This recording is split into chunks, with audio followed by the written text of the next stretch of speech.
Le secret des Traboules, l'ombre de Lyon. Au cœur de la France, la ville de Lyon se dresse avec une élégance séculaire. Mais sous ses façades Renaissance et ses vieux bâtiments classés, se cache une réalité qui fait frémir l'âme la plus courageuse. Ce secret réside dans les Traboules, ces passages étroits et labyrinthiques qui serpentent sous les habitations, reliant une rue à une autre par des tunnels sombres et humides. Si aujourd'hui les touristes les parcourent avec curiosité, au XIXe siècle, on y murmurait un nom avec effroi, l'ombre de Lyon.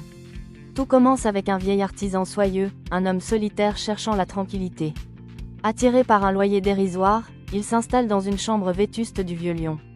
Ce qu'il ignore, c'est que derrière le plâtre effrité de sa chambre s'ouvre une traboule oubliée, un boyau de pierre qui ne figure sur aucun plan officiel de la ville.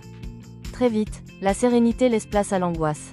Chaque nuit, à 3 heures précises, un bruit insupportable le réveille, le son sec et rythmé d'ongles griffant la pierre, juste derrière son lit. Pensant d'abord à une invasion de rats, le vieil homme finit par céder à une curiosité morbide. Une nuit, il retire une pierre décellée. Ce qu'il découvre alors dépasse l'entendement humain. Dans l'anfractuosité, une vieille robe d'enfant, autrefois blanche mais désormais maculée d'un sang noirci par le temps, repose sur le sol.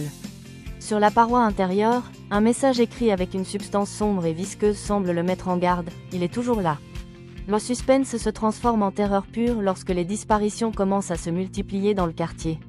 La rumeur enfle, un homme aurait été emmuré vivant dans ces tunnels des siècles plus tôt, condamné à errer dans l'obscurité totale. Un policier, plus téméraire que les autres, décide d'explorer ces entrailles de pierre. Il n'en reviendra jamais tout à fait le même. Tout ce qu'il rapporte de son expédition est un vieux magnétophone trouvé au sol. L'enregistrement ne contient que des hurlements déchirants et une voix d'outre-tombe répétant inlassablement « Pourquoi as-tu ouvert la porte ?» La véritable horreur commence pour vous, aujourd'hui.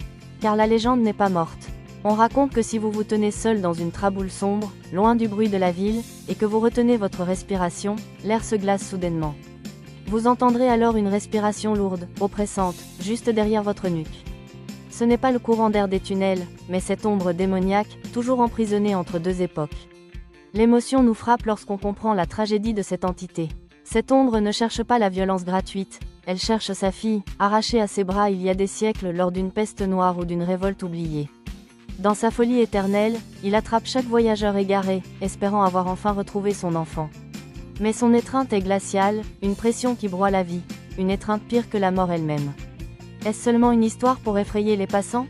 Ou y a-t-il réellement un être de chair et de haine qui attend, derrière une cloison de briques, le son de vos pas solitaires ? Alors que vous lisez ces mots, restez vigilants. Ne vous retournez pas trop vite. Le secret de Lyon ne se contente plus d'habiter les murs de la ville. Il vient de s'installer durablement dans votre esprit. Et peut-être que, ce soir, c'est chez vous que l'on entendra gratter derrière le mur.